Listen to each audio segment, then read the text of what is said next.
तसव्वुर करें एक फौज जिसमें 60,000 सिपाही हों, सैकड़ों घोड़े हों और सबसे बढ़कर 12 ज़ख़ीम हाथी हों जिनके सामने कोई फौज ठहर नहीं सकती। ये फौज मक्का की तरफ बढ़ रही है, अल्लाह के घर को तोड़ने के लिए, खाना कबा को मिटाने के लिए।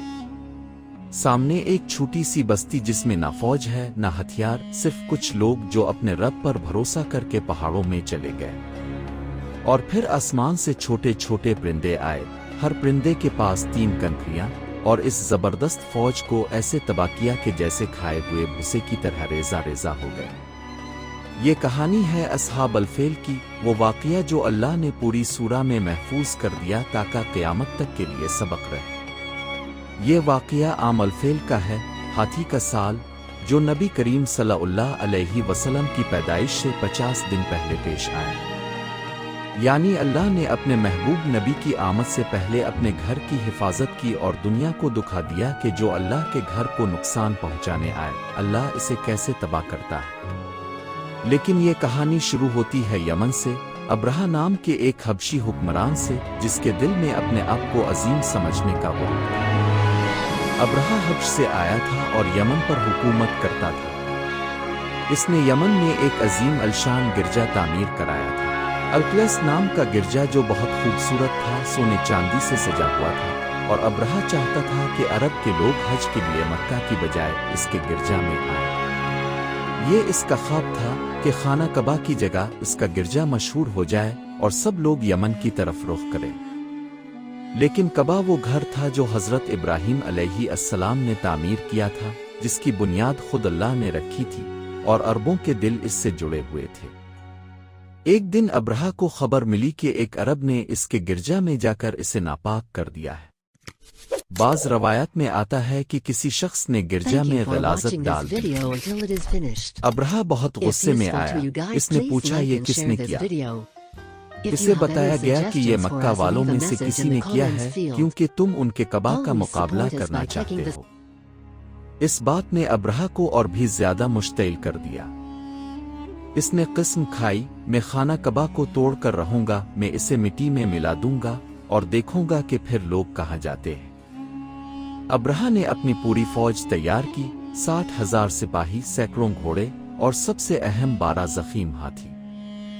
इनमें से सबसे बड़ा हाथी महमूद था, जो इतना बड़ा और ताकतवर था कि इसके सामने कोई नहीं ठहर सकता था। इस जमाने में हाथी जंग में टैंक की तरह इस्तेमाल होते थे। इन पर सवारी करके दुश्मन को रोंदा जाता था और लोग हाथियों से बहुत डरते थे। अब्रहा को यकीन था कि जब ये फौज मक्का पहुंचेगी तो कोई मुकाबला नहीं कर सकेगा और वो आसानी से कबा को तोड़ देगा। अब्रहा की फौज यमन से निकली और मक्का की तरफ बढ़ने लगी। रास्ते में जो भी कबीले आते, अब्रहा उनसे कहता, मैं तुम्हारे साथ लड़ना नहीं चाहता, मैं सिर्फ कबा तोड़ने जा रहा हूँ। बाज़ कबीलों ने मुकाबला करने की कोशिश की, लेकिन वो अब्रहा की ताकतवर फौज के सामने ठहर नहीं सके। एक सरदार जिसका नाम नफील था, इसने अब्रहा का मुकाबला किया लेकिन हार गया और फिर मजबूरना अब्रहा का रहनुमा बन गया ताकि इसे मक्का का रास्ता दिखाए। ये सफर बता रहा था कि अब्रहा कितना ताकतवर और पुरअज़्म था। जब अब्रहा की फौज मक्का के करीब पहुंची तो उसने अपने सिपाही भेजे कि मक्का के बाहर जो माल मवेशी हैं उन्हें लूट लिया। इन सिपाहियों ने बहुत से ऊंट, भेड़, बकरियां और मवेशी लूट लिए। इनमें 200 ऊंट अब्दुल मुत्तलिब के भी थे। अब्दुल मुत्तलिब कौन थे? ये नबी करीम सल्लल्लाहु अलैहि वसल्लम के दादा थे और इस वक्त मक्का के सरदार थे, कुरैश के रहनुमा थे और कबा के मुतवल्ली थे। जब उन्हें खबर मिली कि अब्रहा आ रहा है कबा तोड़ने, तो उन्होंने सोचा, हम इस बड़ी फौज का मुकाबला नहीं कर सकते, ये अल्लाह का घर है, अल्लाह खुद उसकी हिफाजत करेगा। अब्दुल मुत्तलिब अब्रहा से मिलने गए। अब्रहा ने जब अब्दुल मुत्तलिब को देखा तो बहुत मुतासिर हुआ। अब्दुल मुत्तलिब की शख्सियत बहुत शानदार थी, उनका कद लंबा था, चेहरा नूरानी था और वो बहुत बावकार थे। अब्रहा ने अपने तख्त से नीचे उतरकर उनके साथ जमीन पर बैठना पसंद किया। ये अब्दुल मुत्तलिब की अजमत की अलामत थी। अब्रहा ने पूछा, तुम्हें क्या चाहिए? अब्दुल मुत्तलिब ने कहा, मेरे 200 ऊंट जो अब के सिपाहियों ने लूटे हैं वो वापस कर दें। अब्रहा हैरान हुआ। इसने कहा, मैं तुम्हारे सबसे बड़े घर को तोड़ने आया हूं जो तुम्हारे बाप दादा की मीरास है, और तुम मुझसे ऊंटों की बात कर रहे हो, कबा के बारे में कुछ नहीं कहते। अब्दुल मुत्तलिब ने एक ऐसा जवाब दिया जो तारीख में मशहूर हो गया। उन्होंने कहा, मैं उन ऊंटों का मालिक हूं इसलिए उनकी बात कर रहा हूं, लेकिन इस घर का एक रब है और वो इसकी हिफाजत करेगा। ये जवाब सुनकर अब्रहा ने कहा, वो रब इस घर को मेरी फौज से नहीं बचा सकता। अब्दुल मुत्तलिब ने कहा, ये तो होगा तब मालूम होगा। अब्दुल मुत्तलिब अपने ऊंट लेकर वापस आए और कुरैश को कहा, अल्लाह के घर से निकल जाओ और पहाड़ों में चले जाओ। ये अल्लाह का घर है और अल्लाह खुद उसकी हिफाजत करेगा। फिर अब्दुल मुत्तलिब कबा के दरवाजे के पास आए, इसका हल्का पकड़ा और अल्लाह से दुआ की, एक दुआ जो दिल को छू लेने वाली थी। उन्होंने कहा, ए अल्लाह, बंदा अपने घर की हिफाजत करता है तो अपने घर की हिफाजत कर।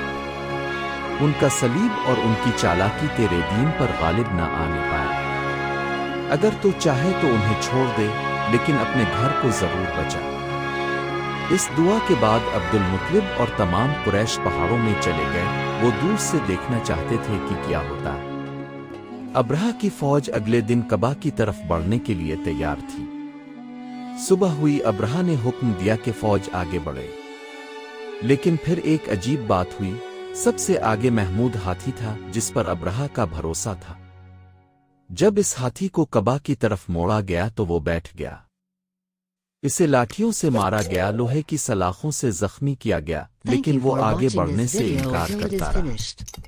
जब इसे यमन की तरफ मोड़ते तो वो दौड़ने लगता, शाम की तरफ मोड़ते तो दौड़ता, मशरिक की तरफ मोड़ते तो दौड़ता, लेकिन जब कबा की तरफ करते तो बैठ जाता। ये अल्लाह का इशारा था। ये जानवर जो कुछ नहीं समझता वो भी जान गया कि अल्लाह के घर की तरफ नहीं जाना। लेकिन अब्रहा और उसकी फौज इतने अंधे थे कि समझ नहीं आई। वो सोच रहे थे कि शायद हाथी थक गया है या डर गया है। लेकिन असल बात यह थी कि अल्लाह ने इस जानवर को भी हुक्म दिया था कि आगे मत बढ़, और जानवर ने हुक्म मान लिया, जबकि इंसान अपने गुरूर में नहीं माने। फिर आसमान से कुछ आने लगा। पहले बादल नजर आए, फिर उन बादलों से छोटे छोटे परिंदे निकले। कुरान मजीद में सूरा उल-फिल में अल्लाह ने यह वाक़या बयान किया है। अल्लाह ने फरमाया, क्या तुमने नहीं देखा कि तुम्हारे रब ने हाथी वालों के साथ किया? क्या इसने उनकी चाल को नाकाम नहीं कर दिया? और उन पर झुंड के झुंड परिंदे भेजे जो उन पर पकी हुई मिट्टी के पत्थर मारते थे, फिर अल्लाह ने उन्हें खाए हुए भूसे की तरह कर दिया। ये 5 छोटी आयतें हैं, लेकिन उनमें पूरी कहानी और पूरी कुदरत सिमटी हुई है। वो परिंदे कैसे थे? रवायात में आता है कि ये अबाबील नाम के परिंदे थे, छोटे समंदरी परिंदे जो झुंड में उड़ते हैं। लेकिन इस दिन वो आम परिंदे नहीं थे, वो अल्लाह के भेजे हुए फौजी थे। हर परिंदे की चोंच में एक कनकरी थी और दोनों पंजों में एक कल 3 कनकरियां। ये कनकरियां आम कनकरियां नहीं थी, ये सजील थी, यानी पकी हुई मिट्टी के पत्थर। अब्बास कहते हैं कि ये आसमानी पत्थर थे। जब ये परिंदे आए तो उन्होंने ये कनकरियां अब्रहा की फौज पर गिराना शुरू की, और फिर मौजिज़ा हुआ। जिस पर भी वो कनकरी लगती, इसका जिस्म गलना शुरू हो जाता। पहले जल्द पर जख्म बनता, फिर गोश्त गलने लगता, फिर हड्डियां नजर आने लगती। ये कोई आम जख्म नहीं था, ये ऐसा था जैसे चीचक की बीमारी हो, लेकिन इससे भी ज्यादा खतरनाक। बाज रवायात में आता है कि ये तारीख में पहली बार चीचक की बीमारी जाहिर हुई। जिस्म पर फोड़े फुंसियां निकलते और फिर सारा जिस्म टूट कर गिरने लगता। बाज का सर टूट कर गिरता, बाज के हाथ पांव अलग हो जाते, बाज का पूरा जिस्म रेजा रेजा हो जाता। अब्रहा की पूरी फौज में अफरा तफरी मच गई। सिपाही भागने लगे, हाथी दौड़ने लगे, घोड़े चीखने लगे। वो फौज जो बड़े गुरूर से मक्का की तरफ आई थी अब पीछे भाग रही थी, लेकिन परिंदे पीछा नहीं छोड़ रहे थे। जहां भी कोई भागता वहां परिंदे इसके ऊपर आ जाते और कनकरी मार देते।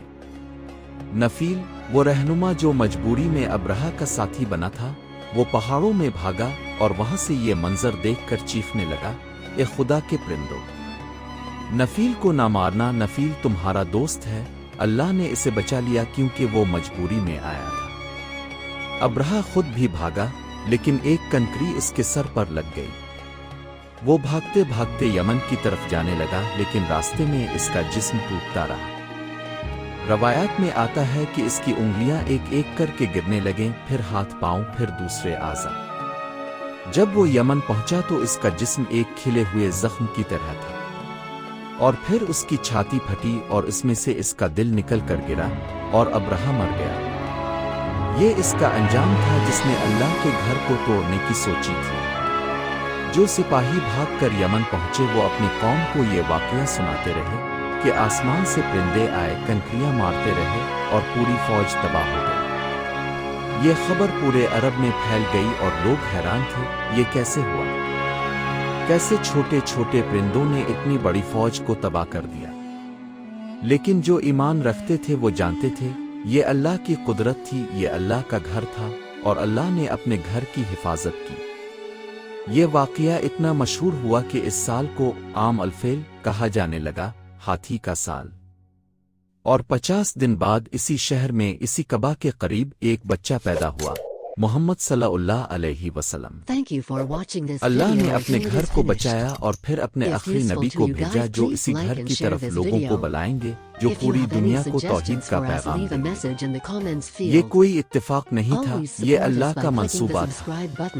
अल्लाह ने दुखा दिया कि ये घर आम घर नहीं, इसकी हिफाजत अल्लाह खुद करता है।